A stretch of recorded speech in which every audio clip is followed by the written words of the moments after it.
Assalamualaikum warahmatullahi wabarakatuh. Hai, salam bahagia Bapak Ibu semua. Bertemu lagi dengan saya, Ahmad Iskandar, calon guru penggerak dari Kabupaten Probolinggo. Kali ini saya akan menyampaikan tentang aksi nyata penerapan modul 1.1 pada proses pembelajaran di SMP Taruna Islam Al-Kautsar. Baiklah Bapak Ibu, setelah kita mempelajari modul 1.1 pemikiran Ki Hajar Dewantara, tentunya pasti ada perbedaan proses pembelajaran daripada kita sebelum belajar modul tersebut, bukan? Setelah saya mempelajari modul 1.1 pemikiran Ki Hajar Dewantara, saya mengalami perubahan proses pembelajaran lebih baik. Setidaknya, saya mengalami perubahan dari 4 aspek. Pertama, aspek awal KBM. Pada awal KBM, sebelum memulai pembelajaran, saya membuka dengan salam, kemudian berdoa. Setelah itu mengkondisikan kesiapan murid untuk belajar. Karena jika murid belum siap belajar, maka pembelajaran kurang bermakna. Harapannya saat pengkondisian atau apersepsi ini, murid dapat mengkonstruksi pengalaman belajar yang mereka alami untuk nyambung dengan materi pembelajaran. Yang kedua, perubahan yang saya alami saat proses KBM, pembelajaran yang saya lakukan, berpusat pada siswa. Aktivitas siswa lebih dominan daripada saya, dan aspek peningkatan kompetensi siswa tidak hanya pada satu sisi, melainkan lebih komprehensif, yakni bukan hanya sisi kognitif siswa saja, akan tetapi peningkatan aspek psikomotor, utamanya pembinaan pada afektif atau sikap siswa. Yang ketiga, perubahan yang saya alami juga pada saat akhir KBM, saya melakukan refleksi proses pembelajaran, apakah siswa dapat memperoleh manfaat dari materi yang telah dilewati. Kemudian saya melakukan asesmen yang bukan beracuan pada aspek pengetahuan saja, karena sebelumnya, saya menganggap bila nilai ujian atau asesmen siswa di bawah KKM, saya merasa gagal sebagai guru. Nah, sekarang saya sadar bahwa nilai itu hanya angka. Nilai bukan tujuan utama, tapi membuat siswa menjadi bernilai itu segalanya. Perubahan keempat adalah, saya semakin sadar bahwa siswa mengamati kita. Oleh karena itu, agar siswa senang dan menikmati pembelajaran, jadi saya harus bahagia dalam KBM, harus tulus sepenuh hati dan ikhlas. Agar kita sebagai guru patut menjadi guru yang dirindukan oleh siswanya, kita juga harus tahu karakter murid, agar kita bisa memberikan pemecahan saat siswa kita bermasalah, utamanya pada masalah belajar. Saya juga sadar bahwa guru harus memberikan kesempatan murid tumbuh sesuai kodratnya, seperti yang diajarkan oleh Ki Hajar Dewantara bahwa didiklah siswa kita sesuai dengan kodrat zaman dan alamnya. Kemudian ada beberapa ide muncul yang dapat saya terapkan pada saat pembelajaran, bahwa pembelajaran harus lebih menyenangkan, sehingga saya harus membuat rencana pembelajaran yang terukur, dan tentunya sesuai dengan kebutuhan. Harapannya, siswa kita beranggapan bahwa materi yang dipelajari benar-benar menarik dan penting. Seperti yang saya jelaskan di awal bahwa siswa kita hidup di zaman yang berbeda dengan saat kita belajar dulu yang tekstual. Sedangkan siswa kita telah bersentuhan dengan teknologi dan informasi yang bisa diakses kapan dan di mana saja, sehingga pembelajaran harus mempertimbangkan pembelajaran abad 21, di mana yang berpusat pada siswa. Di abad ini siswa hanya dituntut untuk mahir dalam ilmu pengetahuan. Lebih dari itu, siswa juga harus terampil dalam menggunakan teknologi, menjadi insan literat, serta berakhlak yang baik. Itulah mengapa kompetensi yang harus dimiliki di abad 21 ini disebut sebagai 4C yang mencakup Creativity and Innovation, Collaboration, Communication, and Critical Thinking and Problem Solving, agar siswa dapat menjadi manusia seutuhnya, sebagai bagian dari anggota masyarakat. Oleh karenanya, saya harus memberikan tuntunan dan tontonan yang tidak hanya menuntut nilai ujian bagus, melainkan juga harus membuat murid menjadi bernilai. Juga saya harus lebih sering berkomunikasi dengan murid sebagai teman belajar yang baik, dan guru sejawat adalah teman sharing yang pas untuk bertukar pengalaman dalam mempelajari kebutuhan siswa. Selain itu, komunikasi juga dengan wali murid, karena wali murid adalah mitra sekolah yang juga harus terlibat dari proses pendidikan siswa. Berikut aksi nyata yang saya lakukan di sekolah. Sekolah kami memperbolehkan siswa untuk membawa handphone, karena HP sering dimanfaatkan saat KBM berlangsung. Akan tetapi saat siswa datang ke sekolah, HP-nya harus dititipkan ke petugas, kepada guru yang menyambut di gerbang, dan bisa dipakai saat mendapat izin dari guru mata pelajaran, atau saat jam pulang sekolah tiba. Dan setelah waktunya bel masuk jam 7, siswa berbaris untuk ikrar dan apel kedisiplinan. Setelah apel kedisiplinan, para siswa bersama guru berangkat ke masjid untuk melaksanakan salat duha berjamaah, dan sebagai imam adalah siswa yang sudah diseleksi oleh guru agama.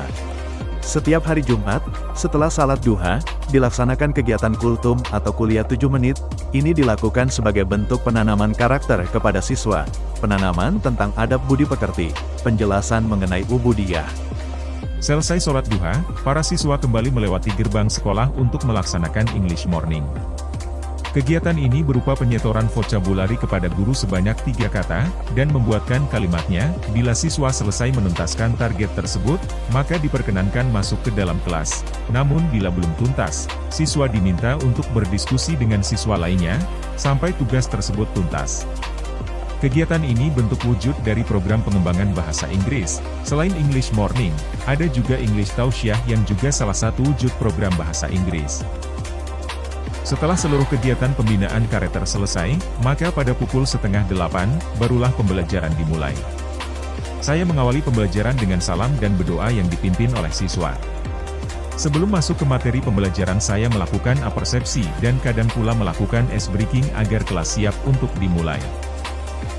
Pada saat pembelajaran, saya berusaha menerapkan pembelajaran abad 21, di mana pembelajaran yang menggabungkan kecakapan literasi, kemampuan pengetahuan, keterampilan, perilaku, serta penguasaan teknologi.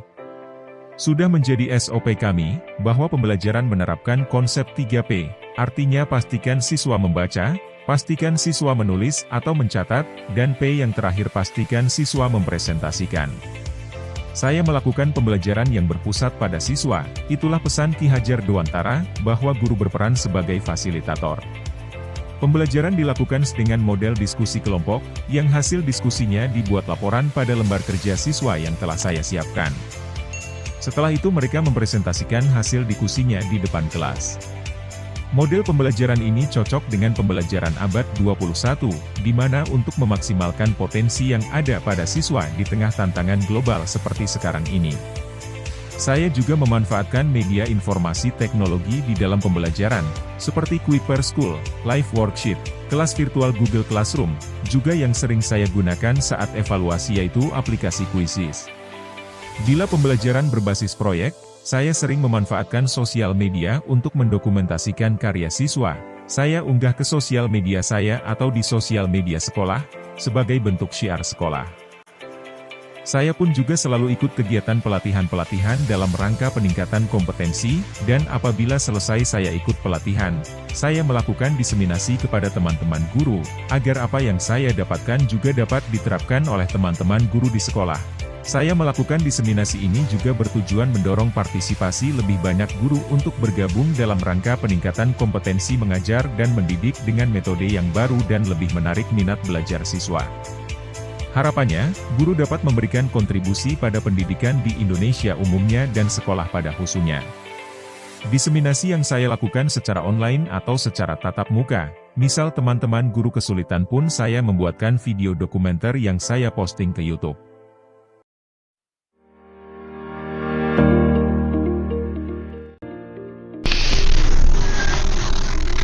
Assalamualaikum warahmatullahi wabarakatuh. Saya Zaratul Laila, guru PAI. Saya belajar sama beliau, Ustadz Iskandar, di mana sekiranya di dalam kelas itu siswa belajar aktif dan kreatif. Beliau luar biasa memberikan ilmu kepada saya, sehingga dalam pendidikan kami dalam mengajar itu lebih baik. Seperti itu. Assalamualaikum warahmatullahi wabarakatuh. Assalamualaikum warahmatullahi wabarakatuh. Perkenalkan, saya Ahmad Ziki. Saya adalah guru TIK di SMP Daruna Islam Al-Kausar. Saya suka sharing atau diskusi dengan Bapak Iskandar. Bagaimana sih caranya mengajar dengan baik, kreatif, dan menyenangkan agar ilmu yang saya sampaikan atau informasi yang saya sampaikan bisa dimengerti atau mudah dipahami oleh siswa. Bapak Iskandar adalah sosok yang sangat menginspirasi banyak orang. Beliau juga menunjukkan kepada saya agar memanfaatkan media sebagai media ajar. Contohnya kayak handphone, laptop, komputer, proyektor, dan lain-lain. Dengan memanfaatkan media tersebut, saya lebih mudah menyampaikan informasi kepada siswa, sehingga saya mengajarnya lebih baik lagi. Assalamualaikum warahmatullahi wabarakatuh. Assalamualaikum warahmatullahi wabarakatuh. Saya Izanila Sakri dari kelas 9 SMP Taruna Islam Al-Kausar. Saya akan memberikan sedikit pesan-pesan ketika belajar bersama Ustadz Iskandar. Ustadz Iskandar memiliki cara yang berbeda ketika mengajar dengan guru-guru lain. Ustadz Iskandar memberikan cara yang menyenangkan sehingga para siswa tidak bosan. Siswa menjadi semangat untuk belajar. Keseruan belajar bersama Ustadz Iskandar yaitu ketika sebelum belajar kita refreshing dulu dengan cara bermain, teka-teki, sehingga belajarnya tidak jadi membosankan. Terima kasih. Sukses selalu ya Ustadz. Semangat Ustadz mengajarnya. Wassalamualaikum warahmatullahi wabarakatuh. Assalamualaikum warahmatullahi wabarakatuh. Saya Naura Regita Silvana, saya dari kelas 9 SMP Taruna Islam Al-Kausar. Kesan pesan saya kepada Ustadz Iskandar. Ustadz Iskandar sudah sangat baik dalam mengajar, menggunakan teknik yang berbeda dari guru-guru lain, menggunakan teknik yang seru untuk mengajak murid belajar, bukan teknik yang bosan. Sehingga dengan teknik itu Ustadz Iskandar bisa membuat kita tidak tidur di setiap mata pelajaran Ustadz Iskandar. Lalu untuk pelajaran, Ustadz Iskandar sangat menguasai, sehingga setiap kita bertanya, Ustadz Iskandar selalu bisa menjawab. Dan diberi soal-soal yang mengasah otak, sehingga ketika pada saat nanti kita ditanyakan soal itu lagi, kita sudah tidak bingung dan kita bisa menjawab soal tersebut. Semoga Ustadz Iskandar selalu sehat dan tambah sukses. Terima kasih atas ilmu yang sudah disampaikan. Dari saya, Assalamualaikum warahmatullahi wabarakatuh. Assalamualaikum warahmatullahi wabarakatuh. Saya Maya Alicia Ahmad Fauzia dari kelas 9 SMP Taruna Islam Al-Kausar. Kesan saya saat belajar bersama Ustadz Iskandar. Ustadz Iskandar mengajar menggunakan teknik yang sedikit unik dari guru yang lain. Belajar dengan Ustadz Iskandar sangat seru. Nah, Ustadz Iskandar mengajar menggunakan teknik sehingga siswa mau berpikir dan membaca, supaya pembelajaran yang diajarkan oleh Ustadz Iskandar ditangkap oleh siswa. Sukses terus Ustadz Is mengajarnya, semangat. Sekian dari saya. Wassalamualaikum warahmatullahi wabarakatuh.